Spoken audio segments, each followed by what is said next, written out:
not just knowledgeable about all of these other things. And in doing that, I had to, as we say in acting class, believe it or not, really adds to the business piece. What we say in acting is, what did the little girl need?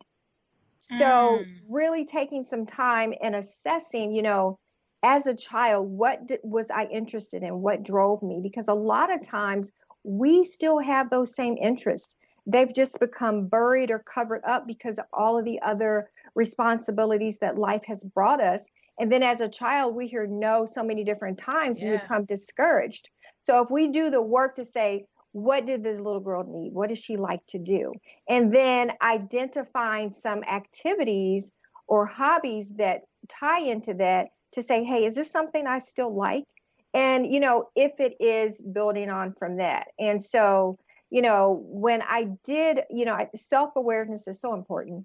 So when I did that and do those things, I rediscovered, I'm like, oh my gosh, I still like acting. I still like singing. I still like modeling. I'm still this person.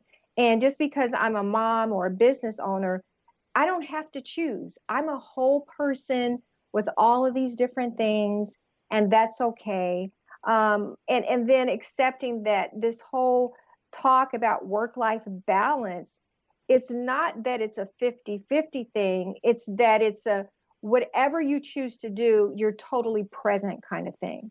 And looking at it from a moment to moment, and that whatever capacity I'm serving, I'm 100% present.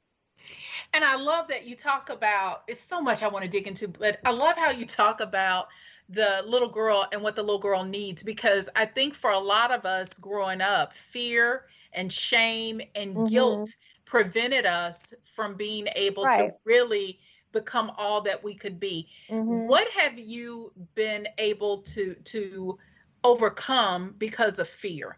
Because I know we all have them. What have you been able to go, we're going to get through this. It bothers me, but I'm going to do it. Talk about that.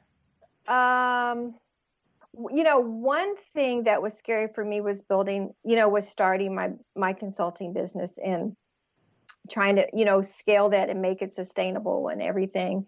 Because it's not just that it's competitive, even though it's niche oriented, but people buy from you. So again, if you're not secure enough or authentic enough in yourself, people are going to see right through that, no matter how smart you are. Right. And if you don't trust yourself, they'll pick that up, and then they're going to be like, well, why should I trust her to do this work? Right. So getting over the fear and finding the balance to be confident in what I know, but remaining humble. And then also, the fear of what I don't know. We've got all this stuff about, if you're going to start a business, do this. If you're going to speak, do this. But there's so many different unknowns to that. So getting over the fear of wondering about what is it that I don't know, because the more that we grow and go through the process, we're going to find all that out. Right. And you don't become an expert without gaining some experience, and you don't get experience without making some mistakes. And, we have to see the gift of our mistakes. Our mistakes give us confidence, because we can look, the next time we get afraid, we can look back and say, oh, I did this already. Okay, what did I do? How can I apply that this time? So it gives us confidence. It also makes us trustworthy with our, potential partners or someone we want to do business with, because they're like, you know what? She's been through this before. She knows how to overcome. She's talking from experience. And you're going to trust somebody more that's done it before versus somebody that says, okay, yeah, this is great. This is how you do it. But they've never done it before. I mean, if you were building a big, pretty house, would you pay somebody that's never built a house before? No, right? No, right. So, we have to have that. We have to have self-compassion with ourselves. So the other thing that I learned about fear is to remember to be self-compassionate. Yeah. I'm always, like you say, I love cheering other people on and seeing them do well. I'm like, oh, that's great. You'll learn, it'll get better. Maybe it was a redirection, not a direction, not a rejection. And I have to say the same thing to myself. Hey, you tried your best. All we can do is our best. That's it. And, show up whole, show up present, and be genuine, and really see your gifts and what you're offering as a service to others, because leadership is not about you being the boss and telling everyone Not what at to all. do. Leadership is truly a service. How can you help? How can you make the people feel comfortable in a collaborative, cohesive way, so that everyone not only individually grows, but as a group, we're working toward a common goal?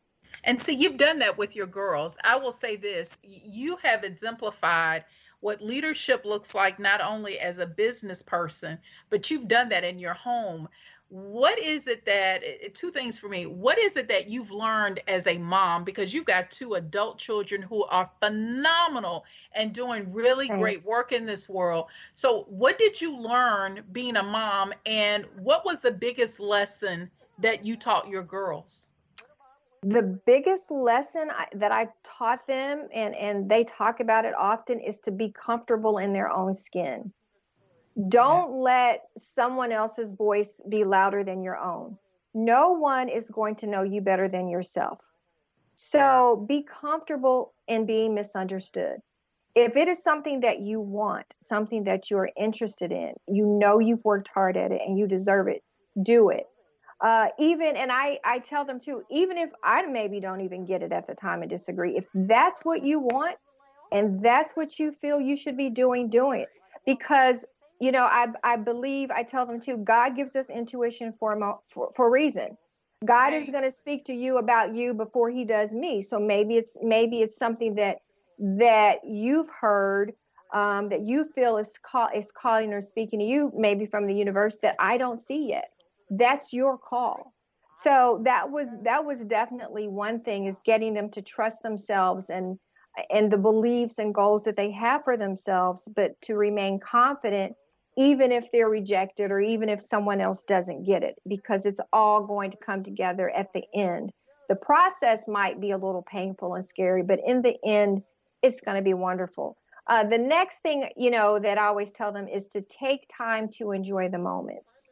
A lot of times we look for this big applause and this big award, and we miss out on the beautiful Yes. celebratory moments that have already taken Yes. place. But for them too, they're both very sweet, but they also both have two totally different personalities. They So do.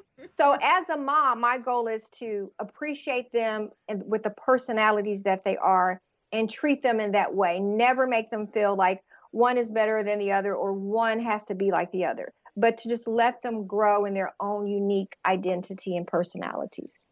And you've done an amazing job. And now you're a grandma. Um, Yes, how yes. has that experience been, from going from being an amazing mother to now you've got a little person that's your grandbaby? He's just so cute. And of course, He is. he loves his Glammy, right? So, it's so rewarding for me because I get to watch my daughter be a mom, and Yes. it's such a beautiful experience. It's also taken our relationship to a different level, even more enjoyable. But it's a blessing to see that, wow, I raised these girls and now they are living their own lives and creating life. And now we have this new miracle that is just so happy and beautiful, that we now are blessed with the gift of being able to shape him and see how he It's a goes out gift. and lives the world. And it's just wonderful, wonderful thing to see. Well, Shanae, we're coming to the end of our time, and I want folks to know how to get in contact with you and benefit from your expertise. Give us your information. Okay, so I'm on LinkedIn. My name is Shene Commodore. So I'm sure there's only one of me on there. None of those names are common. Uh, I also have a Twitter account. My Twitter is under Commodore Consulting, which is Commodore C. But also, my email is Shene, that's Shene, at CommodoreConsulting.com. And Commodore, just like the group, Brick House, all that fancy stuff, ease in, all of that. Commodore, You taking C, me back. right. I just found out about that song not long ago.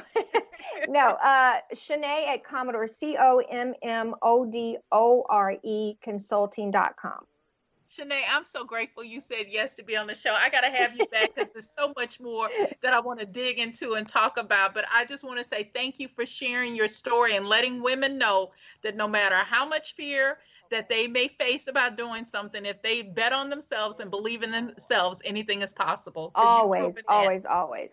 Yes. Thank you. Thank you so much. Talk to you later. All right. All right. Bye-bye.